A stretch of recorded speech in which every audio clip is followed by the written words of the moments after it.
Bonjour frères et sœurs et amis. Alors je vous mets un petit vidéo au sujet de Darby et Sophie et que Vie Lumière est bien attachée. Alors vous verrez à travers de cette image, vous voyez le COSEC. Le COSEC a repris Jimmy ainsi que les conseillers Paillon qui ont puisé sur Sophie et de Darby un retour en deux faces. Et ça c'est les titres 5000 ans d'histoire, ce que l'on Paillon a exprimé. Et vous pouvez voir à travers de cette étude, il parle d'un retour en deux faces. Et le retour en deux faces, si vous regardez, ce sont des jésuites qui l'ont exprimé cela. Et Sophie et Darby, ils ont récupéré la doctrine de ces églises corrompues et ils les ont mis à l'intérieur de Vie Lumière. Et c'est pour cela qu'on vous donne des preuves à l'appui à travers de la lettre que le COSEC a mis entre les mains des conseillers de Vie Lumière et ainsi que le président qui était Jimmy à cette époque-là et que lui a mis cette doctrine et qui a donné un retour invisible et que le COSEC il l'a repris.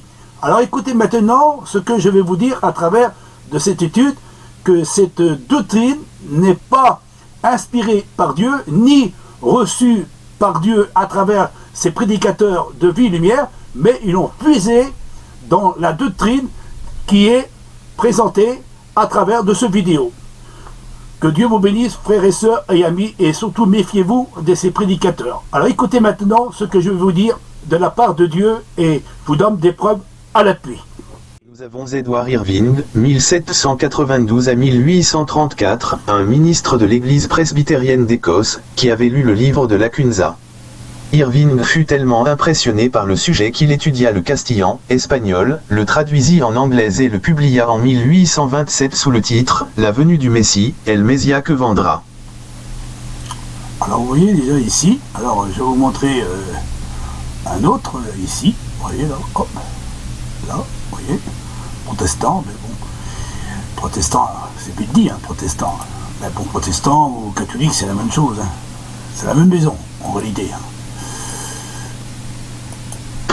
Premier nous avons Manuel Diaz Lacunza, 1731 à 1801, un prêtre jésuite d'origine chilienne qui a écrit un livre en 1790 intitulé « La venue du Messie dans la gloire et la majesté, la venida del Messia en gloria y majested » sous le nom d'emprunt de Rabbi Juan Josaphat Ben Ezra, espérant que son tome serait mieux accepté par les protestants. Voilà, et les protestants ils ont accepté ça. Hein. Voilà, encore je vais vous montrer encore d'autres. Hein. Il y en a plein. Hein. Alors ici, bon, là c'est la petite demoiselle, hein, jésuite. On va remettre jusqu'au bout. Hop, jusqu'à ici. Voilà. Et on va écouter aussi. Troisièmement, nous avons Margaret MacDonald, 1815-1840, une jeune fille écossaise orpheline de 15 ans qui, lors d'une des séances prophétiques d'Edward Irving, le 28 mars 1830, est tombée en transe et après un certain nombre d'heures de vision, prophétie et parler en langue, a révélé que le retour du Christ se produise en deux étapes, pas une seule fois, comme l'enseigne la théologie chrétienne traditionnelle. Le Christ, dit MacDonald, viendrait la première fois et ravirait visiblement tous les vertueux et justes qui étaient remplis de l'esprit, dans un enlèvement secret. Puis le Christ reviendrait une deuxième fois pendant la tribulation, avec le traditionnel enlèvement, à exécuter sa rage et sa destruction sur tous les pécheurs et hérétiques. À la suite de cet événement, Edward Irving a affirmé avoir entendu une voix du ciel, lui demandant de prêcher et d'enseigner enlèvement secret. Vous voyez ? Alors, je vais vous montrer encore quelque chose encore, parce que c'est important. Alors, voilà le personnage, hein, Darby, que vous mettez votre confiance, vous les prédicateurs de Vie Lumière, et que vous dites que oh, nous sommes dans la vérité. Hein. Ah ben oui, pour être dans la vérité, vous êtes dans la vérité. Hein. Alors, la vérité que vous possédez, ben, c'est des doctrines de démons, en réalité, et ce ne sont pas des doctrines de Dieu. Alors, écoutez bien encore à travers... ce personnage qui soi-disant qui disent qui tenons la vérité. Le quatrième rouage dans cette roue se trouvait John Nelson Darby, un prêtre anglican mécontent, odieux et fauteur de troubles en Irlande, qui est devenu le fondateur et le chef de la secte baroblique culte, The Brethren. Il a produit sa propre traduction de la Bible dont il a retiré des versets entiers, corrompu d'importantes doctrines bibliques et falsifié des passages clés concernant la seconde venue de Jésus-Christ. L'une de ses premières contributions absurdes au christianisme fondamentaliste a été son affirmation que l'histoire du monde était divisée en sept périodes de 1000 ans qu'il a appelées « dispensations ». Ignorant toutes les preuves scientifiques du contraire comme une tromperie satanique, Darby a décidé que la planète Terre et les humains ont été créés il y a seulement 7000 ans et que nous vivons en fait dans les 1000 dernières années des derniers temps, ou comme il l'appelait, la période de la grâce, avant la fin du monde. La première histoire enregistrée de quiconque écrivait et prêchait l'idée d'un règne de 1000 ans du Christ sur cette terre était Serinthus, un contemporain et ennemi de l'apôtre Jean, et considéré comme un hérétique par les premiers chrétiens. Eusèbe le mentionne dans son « Histoire ecclésiastique » 324 après J.C. Vous voyez que tout ça, c'est tous ces prédicateurs que je vous montre ici, ce ne sont pas des prédicateurs de Dieu, ce sont des prédicateurs de mensonges et qui prêchent le mensonge. Et tous ces personnages-là, eh ben, ils disent qu'ils te donnent la vérité, que le retour est invisible, incognito, et Vie-Lumière se sert de ces personnages-là, vous voyez, voilà les prédicateurs, qui mettent leur confiance. Alors, nous voilà un autre aussi, parce que il y en a tellement, on ne pourrait plus les mentionner sur Internet, parce qu'ils ont fait des centaines et des centaines de livres, ils ont fait des vidéos, des audios, même dans leur propre Bible que l'on mis, parce que Sophie a créé une Bible, Darby aussi, alors ils l'ont fait à l'intérieur, ils ont mis des pubs mensongères à l'intérieur, comme je vous l'ai montré, mais comme vous ne voyez pas, vous n'avez pas ce que vous n'avez pas l'esprit de Dieu en vous, vous avez un esprit d'égarement. Alors écoutez encore ce petit personnage, voilà, on va mettre jusqu'à ici, on va mettre jusqu'à ici, on va mettre jusqu'à ici, vous voyez, hop, on va écouter, hop, voilà. Le cinquième complice de cette fraude fut l'Américain Cyrus Ingerson Scofield, 1843 à 1921, plus connu sous le nom de C.I. Scofield, auteur de la Scofield Référence Bible. La doctrine de l'enlèvement secret et du dispensationalisme est devenue encore plus populaire et a été rapidement déployée dans toutes les parties du monde lorsque Scofield a publié sa Bible en 1909, basée sur le roi Jacques, KJV, éditée et interprétée de telle sorte qu'elle incorporait toute l'éschatologie de l'enlèvement secret et du dispensationalisme, tout copié mot pour mot des écrits de John Nelson Darby. Scofield Référence Bible a des commentaires à côté du texte qui réinterprètent la signification de nombreux mots et termes, un système de référence à tous les versets bibliques prétendument liés, les dates exactes supposées de la création, les 7 dispensations et tous les autres événements, qui permettent au lecteur de suivre des sujets d'un chapitre ou d'un livre à l'autre, avec de nombreuses notes dans la marge sur le « secret rapture » que la majorité des croyants acceptent. Aujourd'hui commun, la parole de Dieu. En d'autres termes, Scofield a incorporé la doctrine, pré-tribulation, directement dans sa Bible et a réussi ainsi à introduire cette doctrine en Amérique du Nord au début du XXe siècle. Même s'il y avait beaucoup de résistance à cette doctrine au début et qu'elle a causé beaucoup de conflits entre beaucoup d'églises chrétiennes, peu à peu, elle a commencé à être acceptée et défendue comme des faits par beaucoup et comme une vraie doctrine biblique. Voilà. Alors, vous voyez... Scofield était un escroc et un criminel en série larcin, à la fois avant d'être sauvé et après. En 1873, il a aidé John J. Ingalls à se faire élire au Sénat du Kansas et, en récompense, il a reçu le poste de procureur général de l'État, mais il a dû démissionner la même année et s'est retrouvé en prison parce qu'il a accepté des pots de vin d'opérateurs ferroviaires, volé les contributions politiques d'Ingalls et falsifié des signatures sur des billets de banque et des IOU. Il abandonne sa femme Léontine Serré et ses 2 filles et celle-ci demande finalement le divorce en 1883, l'accusant de l'avoir abandonnée, ainsi que les enfants et la maison. La même année, il épousa Retty Hall Von Wartz et commença à s'appeler le révérend C.I. Scofield, D.D., docteur en divinité, mais de nombreuses enquêtes intensives n'ont trouvé aucun document qui soutienne qu'il avait reçu un diplôme en divinité.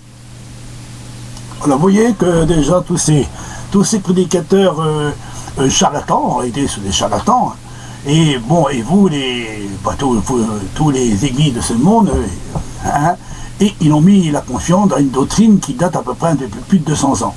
Et les apôtres n'ont jamais prêché cela, et c'est pour ça que nous combattons le bon combat, pour bien montrer que c'est un retour glorieux, et je ne juge pas ce chrétien de Vie-Lumière, parce que c'est les enseignants les dirigeants qui nous ont donné ce message pour enfin que les chrétiens et les serviteurs puissent le prêcher et le proclamer. Alors, ce message et cette doctrine, elle est erronée, elle est diabolique. Ben, si vous ne croyez pas, ben, tant pis, mais au moins on vous a averti du danger. Malheur à celui qui se confie dans les hommes. Alors vous l'avez confié dans ces personnages et vous croyez que ces hommes-là, ce sont des hommes de Dieu qui prêcheront soi-disant la vérité et disons que le Christ va revenir incognito, invisible, première phase, deuxième phase et un millier d'hommes sur la terre. Et ben voici les personnages.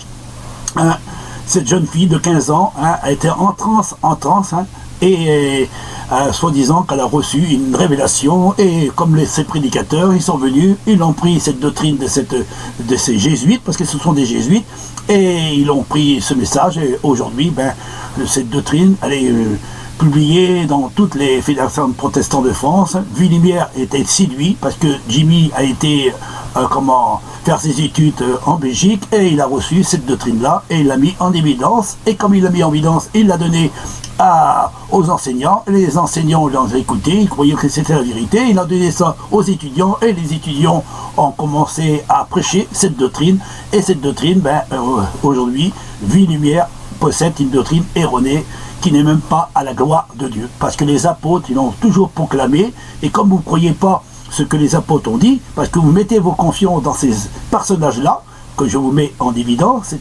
c'est une secte, à 100% une secte, un enlèvement secret, qui est une fausse doctrine, qui n'est pas à la gloire de Dieu, et vous avez mis votre confiance dans cette doctrine-là, et regardez, la doctrine des apôtres, mais ce sont la doctrine de ces religieux qui ne sont pas à la gloire de Dieu. Alors, si vous ne croyez pas, ben vous rentrez sur Internet et vous rentrez sur ce site-là. Ben, il y en a plein, il y en a tellement, vous pouvez regarder partout. Quand même, vous ne pouvez pas échapper parce que ils ont fait des vidéos. Vous pouvez voir, vous rappelez-vous, vous les chrétiens, rappelez-vous de ce qui s'est passé en l'an 2020, que le frère Jimmy, quand Jimmy Mayer, le président de Vie et Lumière, quand il a décédé, beaucoup de chrétiens ont été troublés à cause d'entendre que le frère Jimmy avait quitté ce monde, et il demandait aux serviteurs en disant « Mais comment ça se fait que le Seigneur est-il pas venu ?» Et il croyait que le Seigneur était venu invisible, incognito, à cause de cette fausse doctrine et de ces faux enseignements. Beaucoup de chrétiens et beaucoup de pasteurs et croyons à cela. Et malheureusement, vous nous combattez, et vous, parce que vous acceptez, voyez, vos enseignants et vos dirigeants qui vous ont enseigné cette fausse doctrine, qui n'est pas à la gloire de Dieu. Voilà, c'est des jésuites, ça c'est des jésuites, hein. Vous croyez aux jésuites, hein, vous croyez aux catholiques. En réalité, vous les protestants, vous êtes comme la mer, on ne peut pas quitter la mer, parce que vous avez le même bagage, le même enseignement, la même doctrine, et vous n'avez pas la véritable doctrine des apôtres. Paul n'a jamais dit, à travers de son enseignement, que le Christ devait venir invisible, incognito. Il dit aimer son avènement. Et Christ a dit, le Fils de l'homme viendra sous les nuées du ciel et tout œil le verra. L'apôtre Paul, l'apôtre Pierre, le Jean, Marc, Luc, tous les apôtres à travers de l'évangile nous dit que le Christ reviendra un jour glorieux et non en deux faces. Anti-biblique. Voilà votre doctrine à vous. Une doctrine erronée. Ce serait triste de dire cela. Une doctrine erronée qui n'est pas à la gloire de Dieu. La Bible ne parle pas d'un retour secret. C'est anti-biblique. Voilà ce que je veux dire. J'espère que vous avez compris à travers de ces vidéos. Et vous venez, vous, assez souvent, les prédicateurs ou les chrétiens, souvent mieux, vous, de Vie et Lumière, et vous dites, Olivier, tu as tort, tu n'es pas un homme de Dieu. Alors, si je ne suis pas un homme de Dieu, alors ça veut dire que les apôtres ne sont pas des hommes de Dieu, le Christ, il a menti, les apôtres ont menti, et tout ce qui est écrit avec 318 versets ont menti, tous ces apôtres et tous ces hommes de Dieu. Et pourtant, la Bible dit que le Christ, quand il reviendra, tout œil le verra. Même les anges qui l'ont proclamé. Alors, si les anges ont proclamé, les anges de Dieu ne peuvent pas mentir. Véritable enseignement que les apôtres ont prêché. Voilà ce que je voulais faire comprendre. J'espère que vous avez compris encore cette vérité qui dérange, mais la vérité, c'est celle qui nous affranchit. Mais malheureusement, voilà ce que vous avez reçu, vous, les chrétiens de Vie Lumière, vous l'avez accepté, une secte, une religion anti-biblique. Voilà vos prédicateurs que l'on puisé ici, l'ont puisé ça, vers ces hommes-là. Voilà. Alors, ne disez pas que nous sommes à côté de la vérité, c'est vos enseignants et vos dirigeants qui sont à côté de la vérité. Que Dieu vous bénisse, frères et sœurs et amis, et surtout méfiez-vous de ces loups ravisseurs et de ces pasteurs, enseignants, dirigeants qui disent que nous sommes dans la vérité, et voilà la vérité non, c'est la vérité humaine, des fausses doctrines et des faux enseignements. Que Dieu vous bénisse.